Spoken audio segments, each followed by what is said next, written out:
and welcome to the North American Ag Spotlight. I'm Chrissy Wozniak. I'm excited today to be speaking with a dairy farmer turned entrepreneur. He was born in Ontario, Canada, into a dairy farming family. He's devoted his life and his career to the health and safety of cattle and is now president of AGRITRAC. I'd like to welcome Tom Woodall. Thanks, Tom, so much for being here today. Thanks, Chrissy. I really appreciate you inviting me onto your show here. So that's great. Awesome. So can you tell me a little bit about your background? Oh, I was born and raised on a dairy farm. At the time, the barn that we were working in, it had last been renovated in the 1940s. So it was pretty old school. And we stopped shipping milk when they stopped taking cans in the early 70s. So that kind of goes back to how I started and dealing with barns and why getting into the renovation business, it was like I was a hero because I had put up with, that old barn for so long. But anyway, I took on a summer job in 1975 with a barn renovator, a guy that, installed new stabling and stable cleaners. Wow, that was amazing. Right. We still used a litter carrier at home with the track around the barn. So, but I went back working for him after I graduated college with a farm business management diploma and spent the next 25 years air hammering and replacing concrete and stalls in the barns. And I still love pouring concrete, but that's a young man's job. And so once you hit 40, you got to start working smarter, not harder. So I got to thinking that why am I breaking out 6 inches of perfectly good concrete just because the top eighth of an inch is wrong in a lot of instances, like with slippery floors. So that's what kind of started my research into how we can change the texture of the floors for, safety for the cows. So, that started in the early 1990s. Wow. Yeah. So what was that catalyst that said, okay, this is what I want to do. I want to have a business. How did that go? Well, it went well. Like I said, doing the barn renovations was a joy. Walking into an old barn like what we had at home, and 2 weeks later, 3 weeks later, whatever, the guy had a modern facility, and that just I fell in love with that. Right from then on, and right. Then, like I said, that's a young man's game when you're pouring concrete. So, the development of the traction milling, that was kind of a long process. It started in the early 90s, and with experimenting around different things we had tried, and then the slat manufacturers approached us and wanted to know what we could do on the precast slats. So we experimented around and so because what we do on slats, it'll work on any kind of concrete floor. So and the rest is history. I just kept getting further and further away from home, and ended up shutting down the construction end of it in the early O's, like 2001, 2002, and dedicated full time to crisscrossing North America, proving that this worked better than anything else out there. So that's kind of my story. Yeah. And cattle health is obviously the number one priority on dairy farms. So how does flooring impact the cow's well-being? Well, the number one problem on a dairy farm has always been mastitis, but lameness is always the number two problem.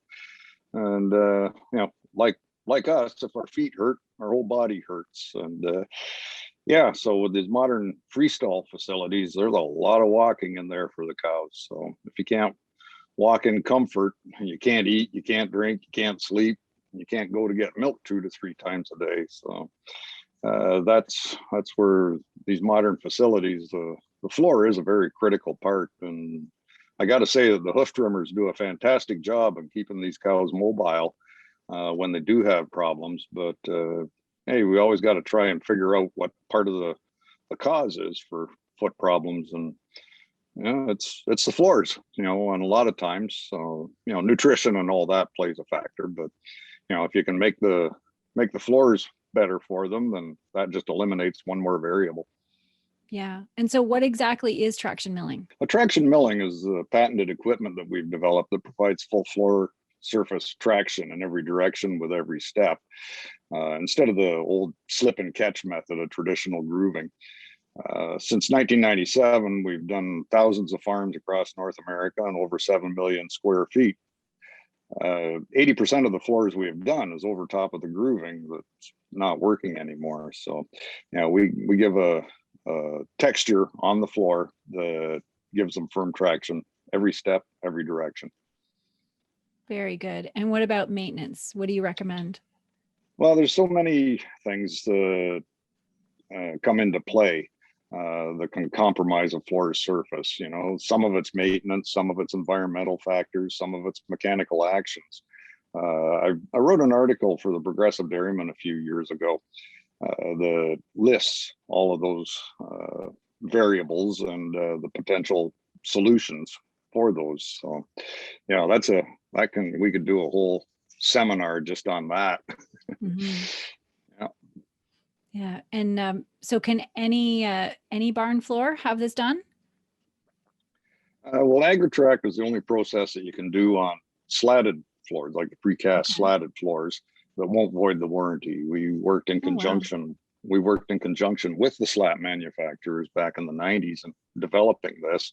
And because it'll work on precast, it'll work on any kind of concrete floor. It doesn't even have to be a barn floor. We've done commercial, residential. Actually, tomorrow I'm going to be doing a sidewalk in front of a church. So, oh, wow.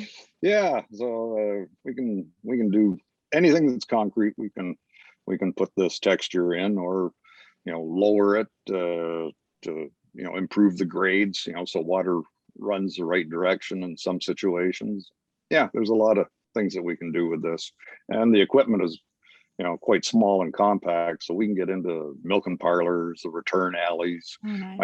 I've even done steps, the steps down into the parlor and that are a hazard to the workers. So yeah. And many barn floors that I've seen are grooved in one direction, but you say you go in every direction. So why is that, and why is one direction not sufficient? Well, the grooving, the one direction grooving, they just put a cut in the floor about every 3 or 4 inches, and hopefully when the cow's foot slips, it gets caught and stops. And I always say that, or ask people that if they ever jam their thumbnail over on something, generally we've all experienced that. I say, now stick it in manure for 2 weeks, and what do you got? That's the same as what the hoof trimmers are having to deal with. Delaminations, white line abscesses, sole ulcers, things like that from that slip and catch trauma. The texture that we put on the floor just gives them firm traction all the time. There's no slip and catch. It's a totally different science than grooving. Mm-hmm. And dark, less ventilated areas like parlors and holding areas, they often have like a brown, greasy film on the floor. What is that film? That's generally an algae that's it grows in the storage tanks, like in flush barns, and if you've got a pit underneath the milk parlor where it catches the wash water, and then you use that as recycled water for flushing down. Even using fresh water, you'll still end up with that brown grease in certain spots that don't get a lot of traffic, and that's easily taken care of with a cup full of the acid from the milk house, from the wash, the pipeline washes, and put a cup or 2 of that in a 5-gallon pail of water, spread it around on the floor, scrub it with a stable broom, and that usually gets rid of it in the short term. But long term, it's just one of those ongoing problems, with the damp and the dark. Yeah, and lime used to be the solution for barn floors. Is that still a solution that you recommend? Well, they used to put lime on the cow beds. A lot of people still do. That's a 1940s fix for a 1960s barn. It works great in a tie stall barn. The lime gets kicked out and into the gutter, goes out to the field, and that's good for the crops. But in the freestall barns, it gets kicked off the cow beds and onto the floors, and since the floors are wet, the minute you put lime with water, you have just created mortar, mortar and Right. cement. And so a lot of these floors that are compromised and gotten slippery, everybody thinks that they've worn down when actually they've filled up. And Wow. the only time you generally get wear on a barn floor is if you've got a sand barn. So, That if you're makes not using sand, then it's the problem is filling up. Right. Yeah. And modern freestyle barns, they're typically designed around a manure handling system. What happens to the floors over time? Well, as long as you keep it as a liquid manure system, it generally works fine. They've become very efficient in the handling and the cleaning of the floors. Where you run into problems with that is if you start separating the liquids from the solids too quickly, too soon on the floors. That happens from too much ventilation or too much slope on the floors, and then the solids just get spread around like peanut butter and start to dry, and you end up with this layer of almost like greasy chipboard buildup on the floors. And it doesn't matter what kind of texture or grooving you have on the floor, you end up with this dry material that's greasy and slippery. So Right. Yeah. I've heard you say before about the oils that are in the feed and how that's contributing to slippery floors too. Is that right?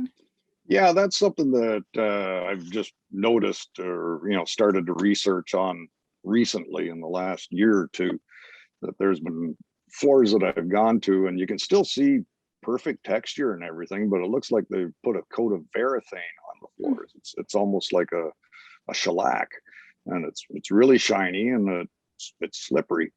And so I've been talking with nutritionists about the palm oil that they're now putting in the feeds and that to up the fat content. And yeah, so that's another fairly new thing that we're starting to see that's compromising the floors, making them slippery. The floors look perfect, but there's just no grip to them because it's like a dining room table. Yeah. it's smooth. Wow. Yeah. And what advice would you give to somebody who's planning a new barn build? Well, it all depends on where you are. There's so many factors and variables again on that. Just the geographic locations and situations, ventilation, temperatures, cold. There's I can't tell you how to build a perfect barn, but I've been to so many farms and places that I can tell you a lot of things not to do. And yeah, there's a lot of that. So there again, that's another whole session and a list of articles that could be written. And I have done a few of those too. So you can always find those in Progressive Dairyman. I've written quite a few on those things for them. And you've traveled extensively over the last year, well, your whole life really, while you've been doing this, and you've been talking directly to dairy farmers through the pandemic. What are they saying about the direction of the industry? Well, the direction of the industry is fascinating, because 20 years ago at the farm shows, I was starting to get a little bit worried about the future for the dairy industry, or farming in general. Everybody that you saw walk by the booth, they were 50 plus and all crippled up and limping and just all wore out. And now recently, the last, I'd say 8-10 years, when you go to a farm show and when you go to the farms, it's the younger generation that's back there now and taking over the farms. And I think technology has had a big influence in that. It's taken away the drudgery and the hard physical labor and that. And now with the equipment and technology, it's just a case of becoming as efficient as possible using it, because hey, it is expensive. The technology out there, it's like nothing we've ever imagined 25-30 years ago. Sure. But we can do the impossible. It just costs a lot more, and with that you have to be an exceptional manager and be very efficient, and that's what the younger generation has taken on. And I'm really happy to see it. It's great. Definitely. Yeah. And so what have you observed over the last 16 months on farms in North America? Have there been any changes? Well, by and large, the rural population, this whole pandemic thing, it really hasn't affected anybody that much. We're everybody's so busy doing what they have to do that they've just shut off the news and moved on. And so that end, I'm not seeing a lot of panic or fear or anything. The cows still have to be milked no matter what. So Mhm. and fed and everything. Now, that said, the one thing that I am seeing and hearing more is as efficient as they have to be, it's getting harder and harder because of the input costs that are, going up, and Yeah. feed shortages and that. Yeah, that's, the margins are going down, so are getting smaller. So a lot of farmers are having to triage as to what's their priority. Keeping the cows from slipping and falling, or having feed in front of them to eat every day. So they're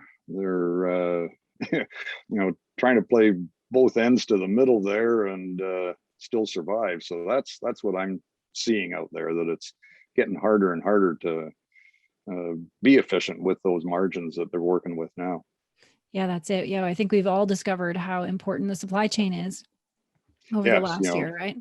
yep, and parts for equipment, that's Mhm. getting harder and harder for them. And I know they're struggling with feed shortages out west, and out in BC, it's the feed costs because of the price of land. It's fewer and fewer are making the forage that the cows need, so it's getting more expensive. Yeah, and now with the crazy weather in all parts of North America too this year, I'm sure that's going to add to the stress. Oh, yep. that's Yeah. that's the thing. The farmers of the 50s, 60s, 70s, and maybe into the 80s, they were dealing with strain. The farmers now, they're dealing with stress. Yeah, for sure. So where can people find more information about AgriTrac? Well, we have a website, and we're on Facebook. We usually post pictures of the farms and where we've been every time we've been to a place, in the United States and in Canada. And it's not just me that does this.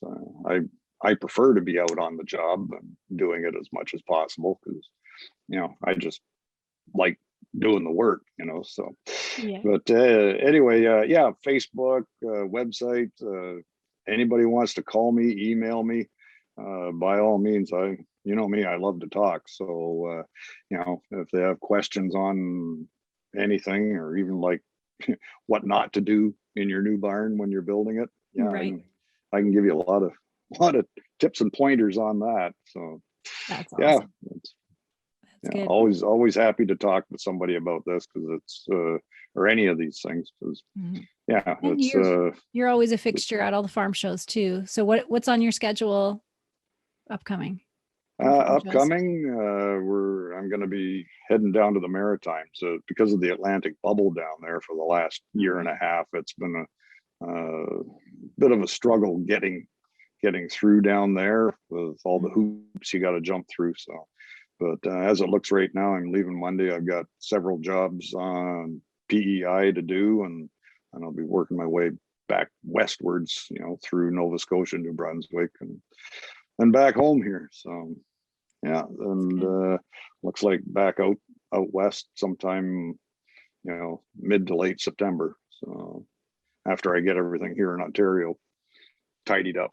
So, yeah, that's I sure get to see a lot of the countryside. And up until 20 years ago, I'd never been any more than 150 miles from home. I thought all of Canada looked like Southern Ontario.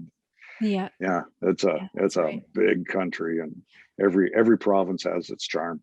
Yeah. Yeah. And your US office as well. They'll probably be at World Dairy again, right? No, I don't think they'll be at Not this World year. Dairy. Okay. They've been uh, focusing mostly on Pennsylvania, New York, Oh, nice. this past few years. Mhm. We will be getting another presence in Wisconsin, probably in the next year or two. But that they seem to be struggling in Wisconsin for some reason. I don't know whether it's because the farms are bigger and they're even more, cash strapped. It's Wisconsin's the Midwest is different than the Northeast in the United States. That's for sure. Yeah. And so I have one last question for you. What did God put you on the earth to accomplish? And what are you most passionate about? My favorite question. Favorite question. Yeah. I don't know what God has put me on this earth for, because I've given him a lot of opportunities and reasons to take me off of it. And he hasn't yet. So I can only assume that he's not finished yet. So whatever he has planned, he'll show me in his time, and then I'll be happy to do it. Passion, I love to make people laugh or smile. Even the checkout girl at the grocery store or something. I usually have something to make her giggle. It's like everybody else. I've been through some dark times. We all have, and I was fortunate enough that I could use humor as a ladder to climb out of it. And now if I can make somebody laugh, I just send them on a mini vacation from their problems. And, people seem to appreciate that. And, I make God laugh every day. All I do is tell him what my plans are for the future, and he just laughs and laughs. Yeah, I hear that one. So I make God laugh every day, telling him what I'm going to do. That's a really good point. I love it. Well, thank you so much for joining me today, and thanks for sharing the information. Well, thank you for asking, and helping to get this out. I really appreciate it, and love to see you again. So, yes, yeah, definitely. Hopefully at the farm shows, when they come back, we'll be able to connect up again face to face. Yeah, absolutely. And thanks to everyone who's watching or listening. If you want more information, the links are provided in the show notes. Don't forget to subscribe to North American Ag Spotlight on YouTube and Rumble channels. And the podcast is available on Spotify, Apple, Stitcher, Amazon, or wherever you listen to your podcasts. Have a great day. Thanks, Chrissy. Bye-bye.